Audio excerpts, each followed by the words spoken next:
Hi guys. So we are back and I have P. Ray with me from chicagored.org. You are a Chicago native and I have been speaking to you for about a year because you have been on the ground, boots to the ground, talking about the migrant crisis that have been going on in Chicago for the past 3 to 4 years under the Biden administration.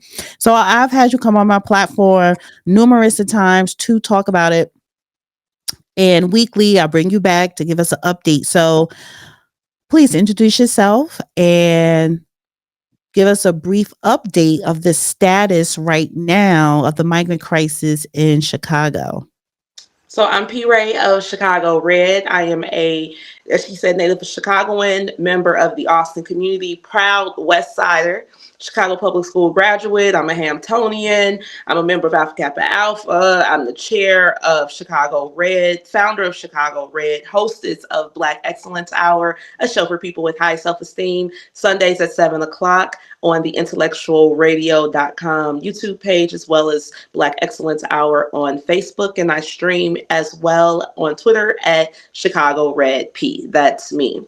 So what's happening here in Chicago? The latest update is as of Sunday, all of the migrant shelters are going to be closed. Brandon Johnson. Sunday, January 12th. Yes, ma'am. This Sunday coming up. Sunday at 11 a.m., all of the migrant shelters are going to be closed. Now, on the surface, people may say, wow, they're going to close all the shelters. Maybe they're going to leave or this is going to save Chicago money.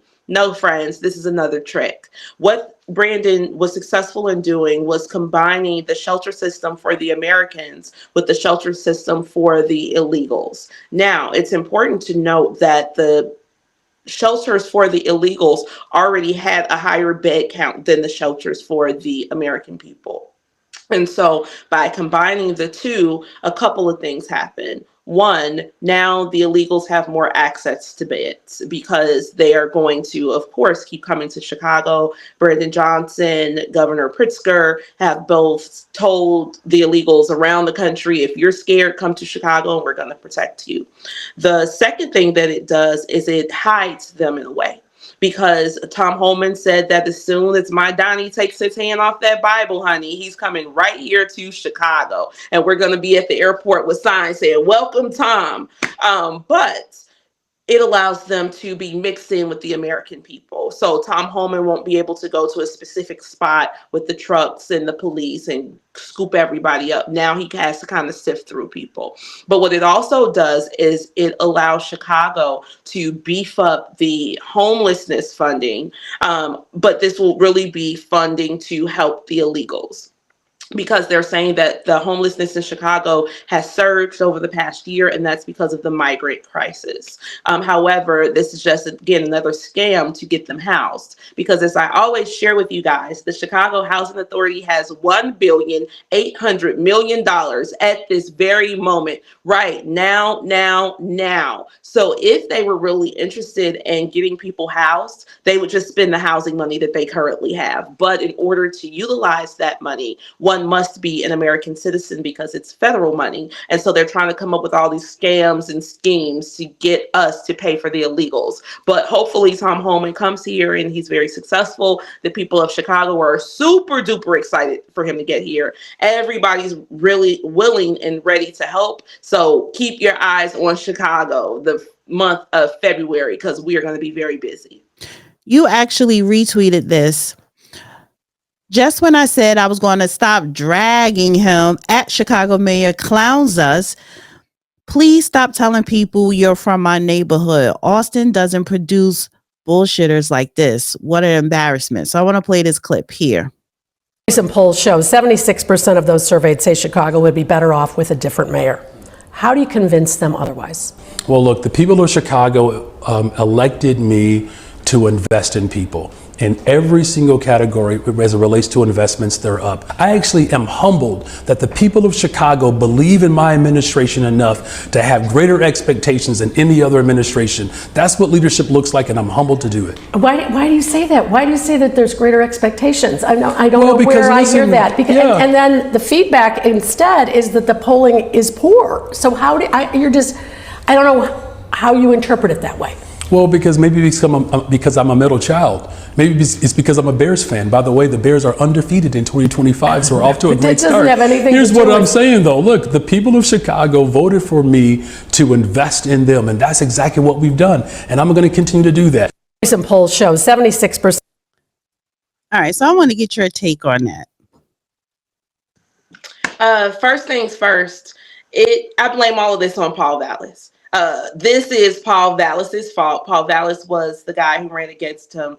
Paul Vallis was the CEO of the superintendent CEO of the Chicago Public Schools in the 90s during our era. The millennials are not voting for Paul Vallis. And Paul Vallis knows this. This is the 7th position that he has ran for and not gotten in this city. So I blame this wholly on Paul Vallis because the people did not vote for Brandon. They voted against Paul. However, this is not leadership, okay? You see how he brought up the fact that he's a middle child, talking about the Bears. No, we want to know how you feel about the people not liking you. And he doesn't want to address that because they don't care. When he first got in office, they said, first things first, it's called Operation Get the Money. And this was what the CTU put out. So he's a part of the CTU. He's actually on leave from the CTU. So he's still technically employed by the union. And their goal is to get as much taxpayer funds as possible. He doesn't care that we don't like him because his friends like him, because his family likes him. And so if you have people who love you, you don't care about the people being upset.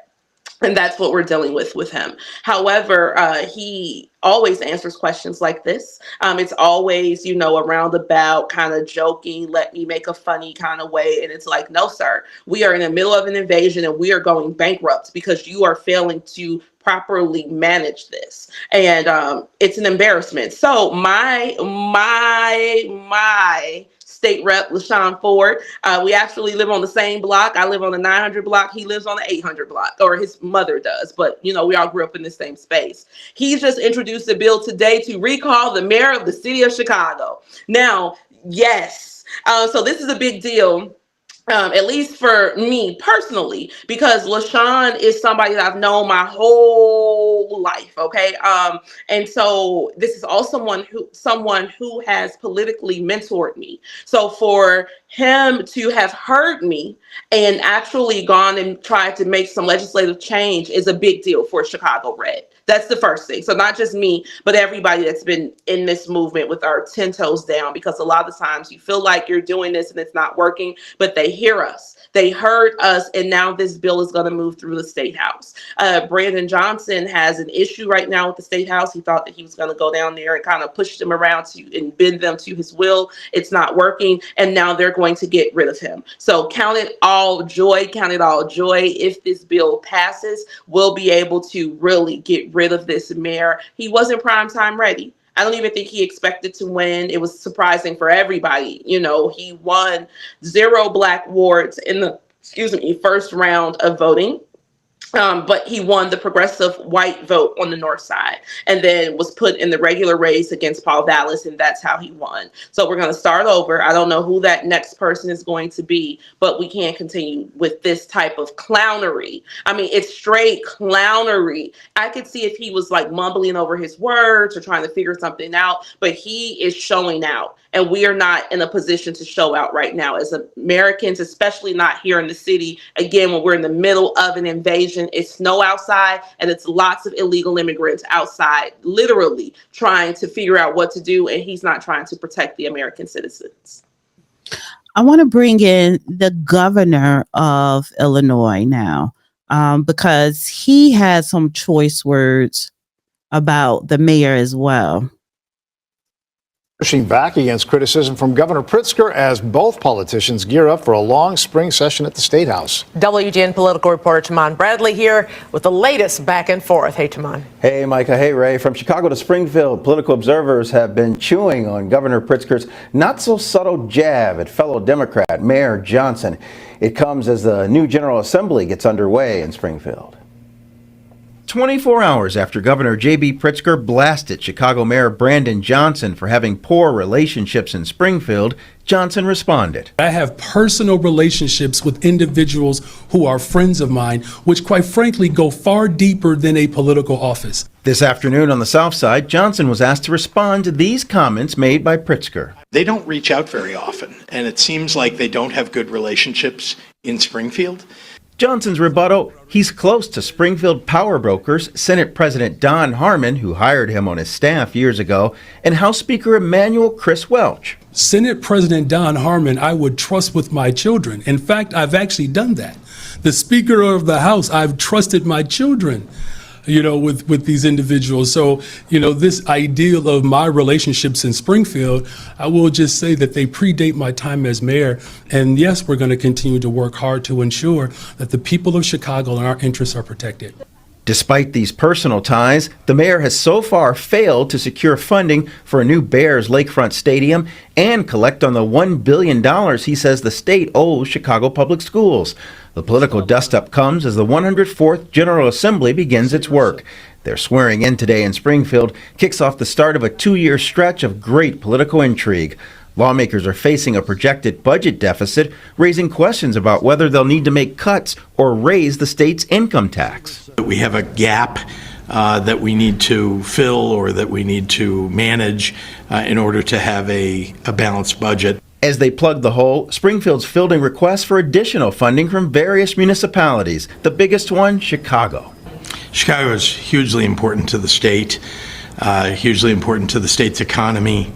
And so as I have every year, I look at what the needs are for the city of Chicago, the people of Chicago, the businesses in the city and in the surrounding area. Governor Pritzker is up for re-election in 2026 and must soon decide whether he'll seek a third term. You all know I think very highly of this job. I can't tell you exactly when I'll announce something.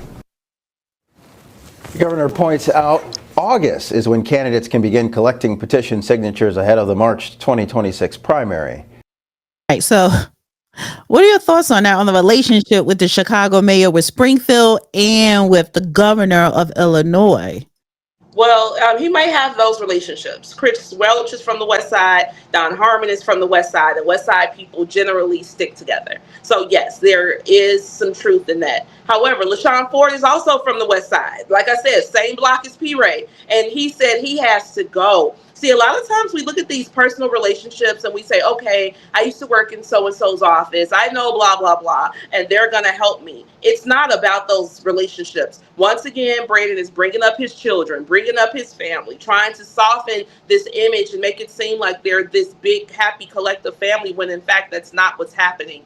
The politicians in Springfield understand that they have to get reelected and that they're not going to put their jobs on the line to align themselves with a friend who can't even get more than 20% of the electorate to like him. So I don't think that this is going to work. I also think that, again, that Brandon assumed that he was going to be able to just go and bully the people in Springfield and make them do what he said, they were going to do. The job of the union, or the job that the union put him up to, was to go collect the money. And if I heard it, the people down there in Springfield heard it, and you cannot bully Chicago people. We are not the type of people to be bullied. So I think he messed up in that way.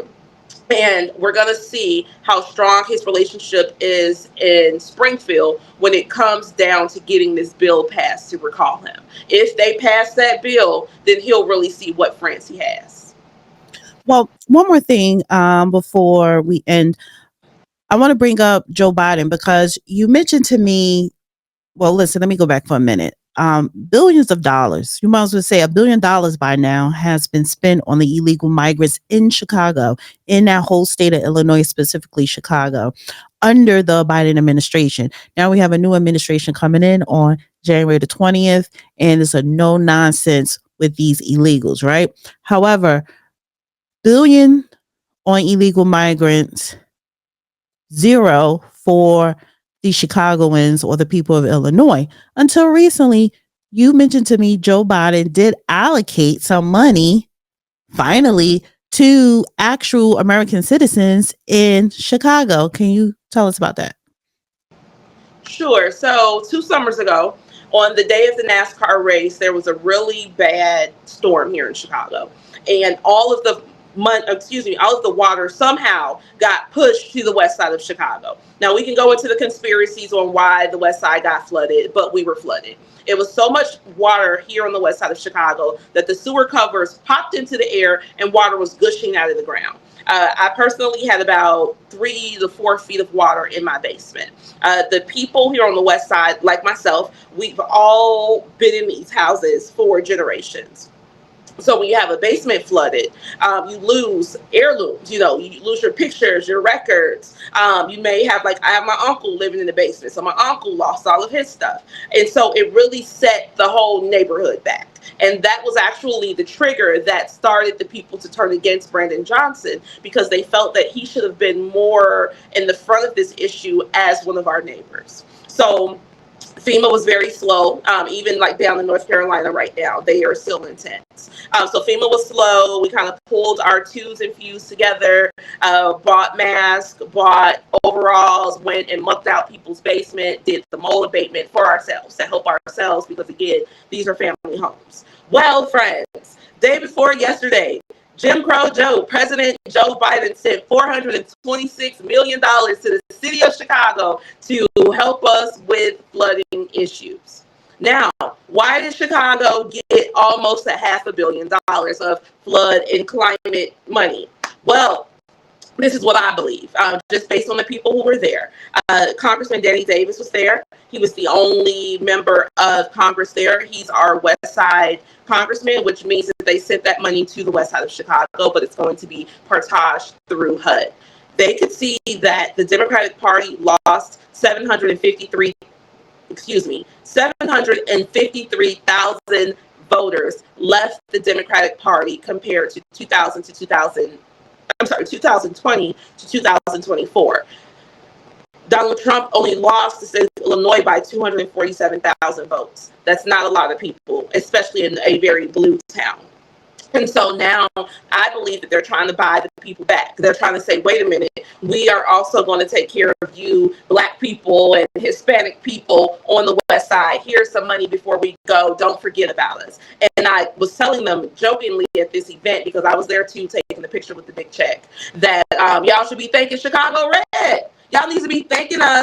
We're the ones making these people move. We're the ones putting fire to their toes. We're the ones staying on their backs. If we did not get mad in Chicago, not only Chicago Red, but the Good Neighbor campaign where I broadcast from, had these people not stepped up to go fight, we wouldn't have gotten anything. And I think now the Democratic Party knows and understands that if you engage us in a fight, we will just move on. We will just go meet and talk to new people, and they want to try to buy us back. So between now and January 20th, I think a whole lot of money is about to be dropped on a whole lot of Black neighborhoods around the country, because they want to tell them, don't forget about us. And it's over. It'll never go back to what it was. It'll never be no more blue, no matter who. It'll never be another blue wall. Illinois is a strong purple state, only by 247,000 voters. There's more people in my community.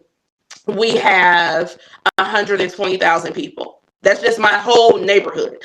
So if you combine 2 Chicago neighborhoods, that could be the difference between us being a blue state and a red state. So they're trying to say, okay, guys, we didn't just send money for illegals to Chicago. We also sent money to the Black people so that everybody can get a new boiler and furnace. I told them everybody's going to have a bar in their basement now. House parties are going to be off the chain. Thank you, Joe Biden, for sending the money to the West Side. We definitely needed it, but I'm just not sure if it was done with the intention of helping us, because while we were there, they kept talking about Joe Biden. They kept talking about the Democrats. They kept talking about how this money came from Joe Biden and the Democrats. They kept talking about what we can't expect from the next administration. And I was thinking, am I at a community event or am I at a campaign rally? One woman even stood there and said, this is due to the Biden-Harris campaign. And she's like, oops, I mean administration. So that made me think that this is just a ploy, and that's okay, because we're going to milk it for what we can. The goal is not to necessarily move to a political party. The goal is to preserve the neighborhood that our grandparents stood on their feet and gave to us via birthright. That's it. That's all we want to do. Like I said, shake a hand, make a friend, talk to new people, get the things that we want for ourselves. Not only were we successful in getting Shawn Ford, or State Rep Shawn Ford, to get this bill out, but I also got my stop sign I was telling y'all about finally after 10 years. We also have next Wednesday, because Chicago Red has been very active about going to City Hall and telling them that the sanctuary ordinance is not necessarily about getting rid of the Venezuelans. It's about mitigating terrorism. And so for that reason, next week, they're going to introduce an ordinance to amend the sanctuary ordinance so that the Chicago Police Department can work with ICE to get criminals out of here. And that's what we've been asking for the whole time. So it's been nothing but a win. The work was not in vain, and we are happy to be here and happy to do the work for our people. Thank you, P. Ray. I really appreciate you coming on. And of course, you're going to be back on. I want people to know your face, know your name, and know your organization. I want you guys to go and donate to chicagored.org. Donate, because they're doing some really great work, getting public policies that is needed to help the people of Chicago. And making sure that these illegal migrants are shipped out and back to where they came from. Dana with the data.